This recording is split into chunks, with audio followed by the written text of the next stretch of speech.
जिसमें शेरों जवाहरात जो हैं वो टिके हुए थे, लेकिन उन कपड़ों से क्या निस्बत, कुजा दुनिया के कपड़े, कुजा परिस्तान के। आँख नहीं ठहरती थी। रेशम और सोने के तारों से बनी हुई आबिर वहाँ मोतियों से लेसी हुई जो है वो गुलशन, ऐसा ही कम ख्वाब और ज़रबफ्त के दीद ना शुनीद। दीद ना शुनीद है, ये अरबी फारसी ज़ुबान का लफ्ज़ है। दीद ना शुनीद यानी देखा, दीद का मतलब होता है देखा, ना शुनीद यानी ना सुना। देखा ना सुना, गोटा वो कि दुनिया देखे और अश अश कर उठे यानी हैरान हो जाए। रंग रंग के जौहरात की लड़ियाँ थी। सामान आ गया तो बादशाह बेगम बोली, लो भी अब तुम अपना हुनर दिखाओ। यहाँ तुम्हारी तारीफ तुम्हारी तारीफ सुनी है, हम तो जब जानेंगे कि परिस्तान में भी तुम्हारा नाम हो जाए। मैं दिल में तो बहुत परेशान हुई कि या अल्लाह, मैं यहाँ क्या कारीगरी दिखाऊंगी, कौन सी वजह टांगूंगी कि इनके लिए नहीं हो। मगर जुबान से कहा, हजूर अल्लाह मालिक है, भई आबरू रखने वाला है, सुबह होने दीजिए, जो कुछ मुझे आता है हाजिर जो है वो हाजिर हूँ। वो हंसकर बोली, सैतानी भी परिस्तान में ना दिन होता है ना रात, एक ही मौसम और एक ही वक्त रहता है, तुम जब चाहो काम शुरू कर दो। मैंने ताज्जुब से अर्ज किया, तो क्या यहाँ लोग सोते नहीं? कहने लगी, यहाँ सोने का क्या काम, नींद परिस्तान में नहीं आती, हमारा मशगला तो आठों पहर सैर सपाटे हैं। परिस्तान से जी उकताया तो दुनिया वालों के ख्वाबों में चले गए। बहन, मैंने देखा कि वाकई नींद का नाम भी आंखों में नहीं, ना पेट में गरानी, ना सर भारी, ना गड़ाइयाँ, ना जमाइयाँ। सोचा कि देर क्यों लगाई जाए, कतर ब्यूनत यानी कपड़ा नापना शुरू का सामान तो मौजूद ही था। अल्लाह का नाम लेकर जोड़ने कतरने लगी और इसी वक्त से सीने और टांकने का काम लगा दिया। उधर मैं एक तरफ बैठी हुई अपने काम में मसरूफ थी, उधर नाचने गाने वाली परियों के तख्त उतर रहे थे, एक से एक तरहदार यानी खूबसूरत, एक से एक शो अपने फन में उस्ताद। ना कानों ने कभी ऐसा गाना सुना, ना आंखों ने ऐसे नाच देखे। आवाजें थी कि जैसे कोयल मिलकर कूके, नाज था कि हवा में जैसे तितलियां उड़ रही थी। क्या पूछती हो बेगम, खुदा कुदरत का तमाशा, तमाशा यानी करिश्मा, खुदा कुदरत का करिश्मा। लेकिन मुझे तो अपनी फिक्र थी कि कहीं जल्दी काम निपटाने और निपटे और छुटकारा पाकर घर जाऊं। जरा की जरा आंख उठाकर देख लेती और अपनी सोई सुई जो है वो चलाने लगती। उसकी कारसाजी के कुर्बान सदके मुश्किल कुशा, यानी यहाँ पे अल्लाह ताला को मुश्किल कुशा कहा जाता है। कुर्बान होता है निसार हो जाना, वारिस सदके जाना यानी वारी जाना। कुशा के अकल ने ऐसा काम लिया और पहले ही जोड़े में वाह वाह हो गई यानी तारीफ हो गई। शहजादी का दिल भी खुशी के मारे फूल की तरह खिल चेहरा भी खुशी के मारे फूल की तरह खिल गया।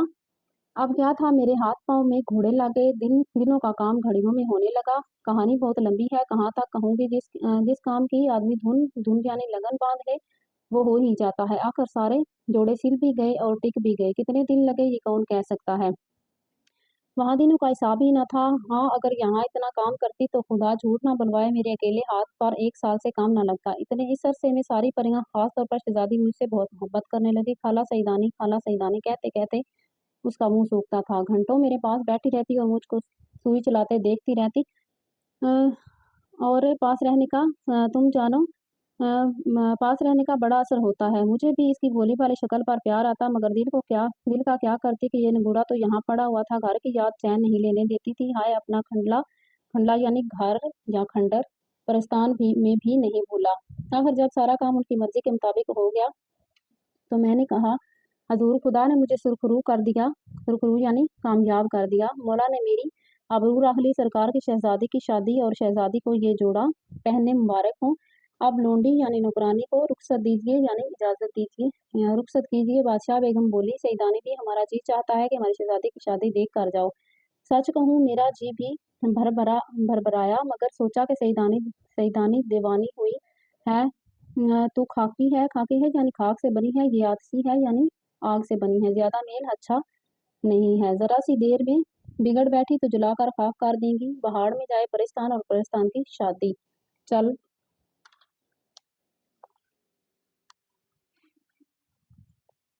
चल अपने घर चल। और हाथ जोड़कर अर्ज किया, शहजादी की शादी आपको जब नसीब हो, मुझे तो जाने दीजिए। ये सुनकर शहजादी की आंखों में आंसू भर आए तो वो बोली, सईदानी भी तुम क्यों जाती हो, हमारा दिल टूटता है, ना जाओ, यहीं रहो। हमारे कलेजे पर चोट सी लगी, मुश्किल से अपने आप को संभाला। सईदानी, तुम पर वारिस सदके, बीवी को तुम अपना जी भारी ना बीवी तुम अपना जी भारी ना करो, तुम बुलाओगी तो 100 दफा आऊंगी।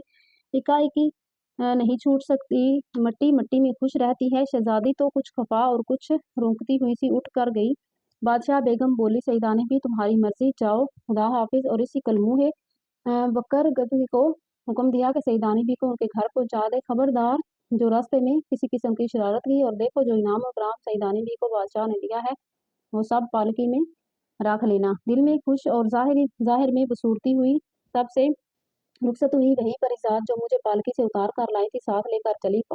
फाटक यानी दरवाजे के बाहर पालकी मौजूद थी और मर्दों की इसी वजह का आदमी खड़ा था। मैं पालकी में बैठी और दम के दम पालकी हवा से बातें करने लगी। पालकी में बैठकर मैंने इधर उधर देखा कि जो परिस्तान के बादशाह ने इनाम कराम दिया है वो क्या है। अंधेरे में क्या नजर आता, हाथों से टटोलना शुरू किया। एक कोने में बहुत से कंकर पत्थर पत्थर मालूम हुए। चल गई कि मुए जन्नात थे ना, यहाँ भी दगा किया। ये इनके घर का इनाम कराम है। खैर जान बची, लाखों पाए। खैरियत से घर पहुंच जाऊं तो बड़ा इनाम पाया। और चुपके चुपके एक एक करके वो कंकर और पत्थर पर्दे की जुरी से फेंकने शुरू कर दिए। कायदा है कि खुशी में रास्ता जल्दी काट जाता है। आंख बंद करते हैं और घर आ गया। ड्योढ़ी में पालकी रखी गई। चिराग चल रहा था, पर्दा जो उल्टा, और चिराग की जो है जूत पड़ी तो क्या देखती हूँ कि जिन्हें मैं कंकर पत्थर समझ रही थी जो हारात हैं बड़े बड़े तो मैंने सब फेंक दिए थे। दो चार नन्हे से बाकी थे। सर पीट लिया कि इतनी दौलत कोई निगोड़ी फेंकने की जरूरत क्या थी। ऐसा ही था तो घर आकर फेंक देती।